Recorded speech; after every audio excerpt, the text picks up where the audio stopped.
I didn't think I was a binge eater, but then I kind of listened to a sample of the book on Audible, and it turns out I'm absolutely a binge eater, and like a lot of people are. If you like eat a bunch of food and then restrict because you ate a bunch of food, you're a binge eater. If you have ever had like food scarcity, where like especially in your childhood where you didn't know where your next meal was coming from, or not necessarily even know where the next meal was coming from, but there was not enough food, it can trigger binge eating as an adult.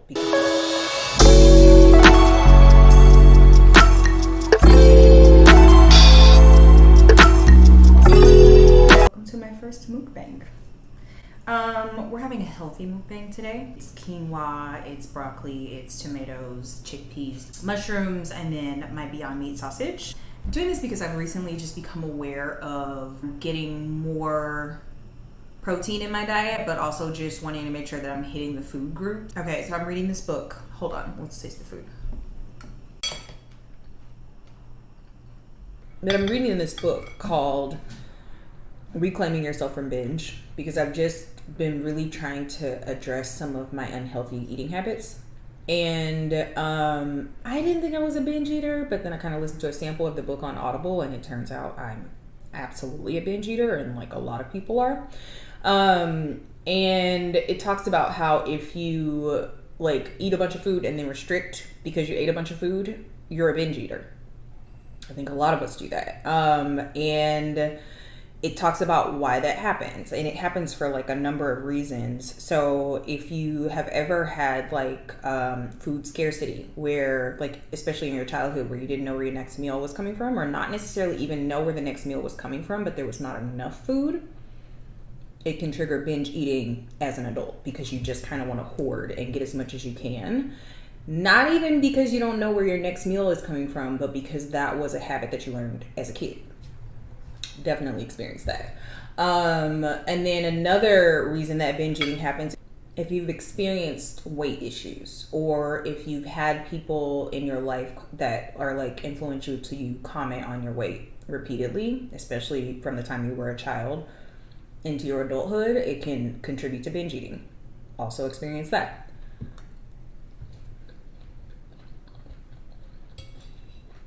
It's so bomb.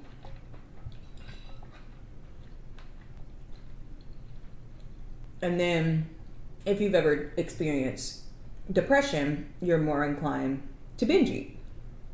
Also experience that. So listening to this book has kind of helped me understand that yes, you are a binge eater. But also it's helped me realize why I was doing it. And a lot of times for me, like if I can understand why I'm doing something, it helps me more effectively address the issue and like correct the behavior. So now that I understand that, I'm like, it also talks about how if you're not getting enough of the food groups, and if you're not eating frequently enough, then you will binge eat. And so because I have experienced depression in my adulthood, I am the type of eater who will not eat for like long periods of time. Like sometimes I'll look at the clock at like 10 o'clock and I've had like blueberries or coffee, and that's it for the day. And it's not that I'm avoiding food, but if I'm in a depressive state, I don't eat. It's just not something that is like present on my mind. And so the book talks about how if you set a schedule for eating and stick to the schedule, you're much less inclined to binge eat. So because I know that, now I'm being more intentional about how I eat, when I eat, and what I eat. Which means that I'm having breakfast every single morning, because a lot of times you binge eat because you don't eat breakfast. And breakfast is obviously the thing that fuels you throughout the day. So if you skip breakfast, you have a crash at like 2 o'clock or noon or whenever. You just scarf down whatever's available. Potato chips, cookies, whatever, it doesn't matter. If you eat breakfast, you're less inclined to binge because you started your day off with the nutrients you need to get through the day. Like I said, when I know what the issue is, like if I know the root of a problem, it like switches something on for me that helps me immediately correct the issue.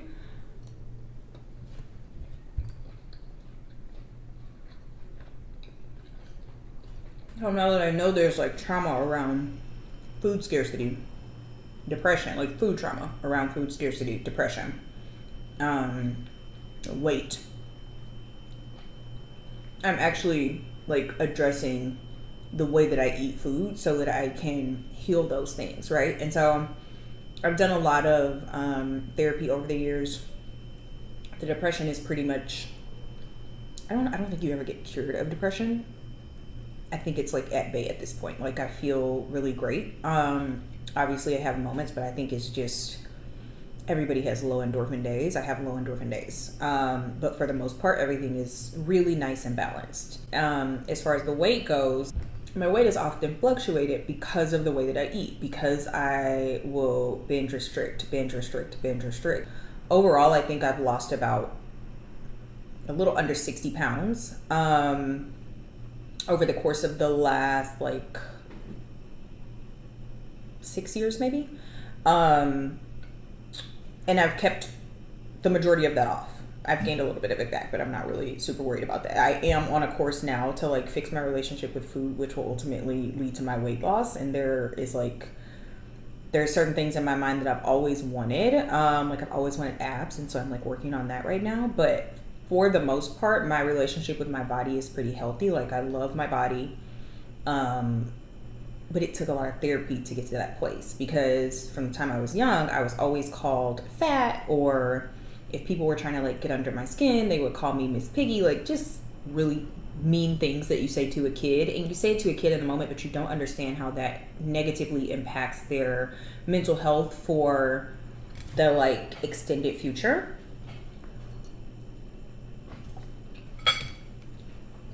And I was also the only kid in my family who was like thicker. Everybody else was super thin.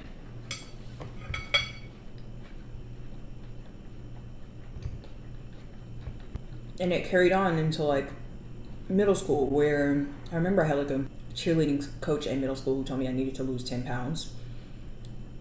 I don't know what kind of a grown-up tells a child to lose 10 pounds, but he did. And it was just so like, my mom ripped him a new one, but thanks, Mom. But it was such a setback for me, because I was a very athletic child. Like I remember I would always be the captain of the kickball team. I would always be like when you do the pull-up bar in gym class, and they have you like, you used to have to do pull-ups, but then they had it so that the girls would just have to hang there. I used to always be able to hang the longest. Like I was a very athletic child, but I was stockier than the other girls, and I was always like singled out for that. I'm not bullied, but there were comments.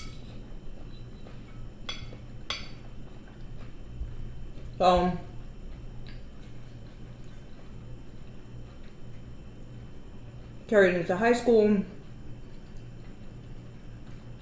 carried into early adulthood, and eventually I did end up putting on quite a bit of weight.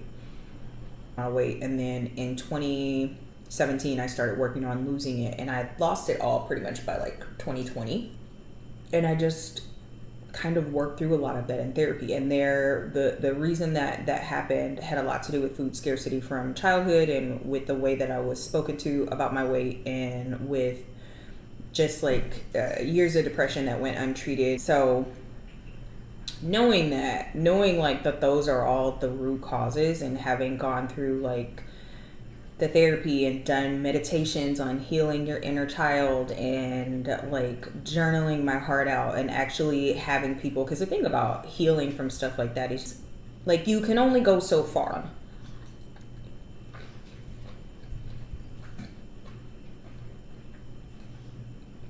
I did a lot of healing from it on my own, and then was very fortunate to have some really beautiful people come into my life and just really validate my body and make me feel beautiful no matter what the size was. And they came in when I was a lot heavier than I am now, and validated me then, and continued to validate me after I lost weight. And it really made such a huge difference, because what ended up happening for me was I began to love what I looked like no matter what I looked like. So if my weight was fluctuating because I was on a binge restrict cycle, I still was going to love what I looked like because I had that external validation.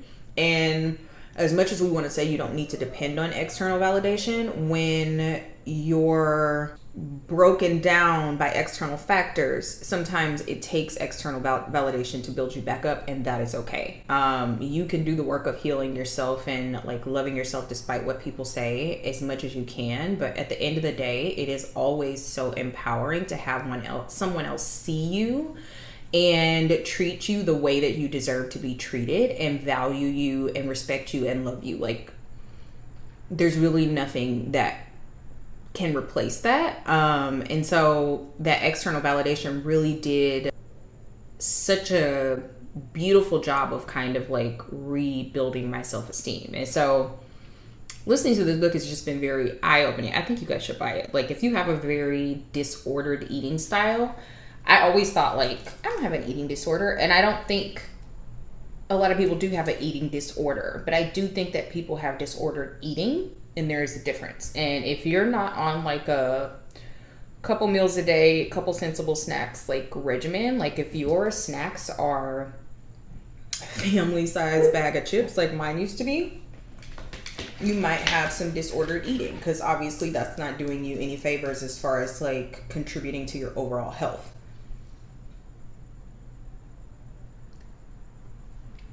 I just feel like a little berry lip adds so much to the table.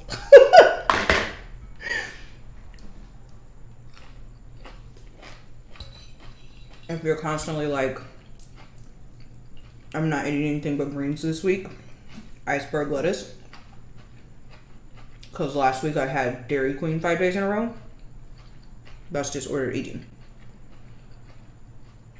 And it's bad because not only does eating like that and your weight fluctuating in that way decrease the elasticity of your skin, it also just never gives you a chance to like fully be satiated by the food you're eating, because you eat past the point of satiation when you're binging, which is uncomfortable.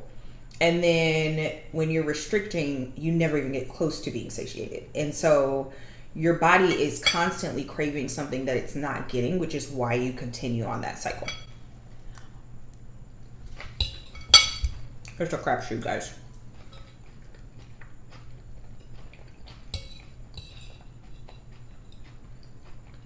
Another thing I've done to like help get through this or get past it is I do these sleep meditations, and I'll do playlists where you literally put like, the meditations will be like 30 or 40 minutes. It's like a sleep hypnosis. You can put like 4 or 5 of them on a playlist. I would just put sleep hypnosis for healthy eating, creating better habits during the day for better sleep at night,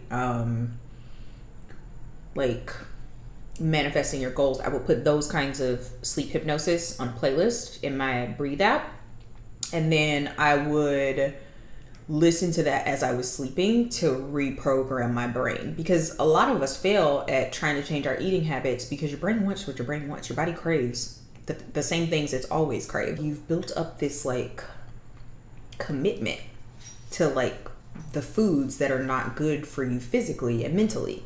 And so it takes a lot of work mentally to get to a place where you're actually craving foods that nourish you, mind and body. I think for me, also understanding how much better my brain functions when I have like blueberries in the morning and cherries versus when I have like empty carbs. I've noticed that I'm more inflamed, like my fingers are a little bit swollen. I've noticed that cognitively things are not firing at the rapidity that I would like. I'm noticing that like maybe I'm just not as energetic as I would like to be. And a lot of that has to do with the fact that empty carbs can lead to inflammation in the body, but also in the brain. And they can also just kind of slow you, give you that like sluggish feeling. And so knowing all that, reading about the way that food impacts the body and how it nourishes the brain has made me super mindful of how I feel my body. And I'm not perfect. Like, baby, I will still eat a bag of fun-sized chips. It's a process. But knowing what I know now, I'm much less inclined to do that. I'm real full. I'm gonna have like one more bite of this, and then I'm gonna put this in the fridge, and I'm gonna eat this for lunch tomorrow because this is bomb as hell. I like to come on here and talk to you guys about the stuff that I read because I just feel like it's important to share this kind of information as you get it, because when you know better, you do better. So I hope it was helpful. I hope you enjoyed my first mukbang. If you guys have any questions, you can always leave a comment. I would love that. Please like and subscribe to this video and share it with all your friends.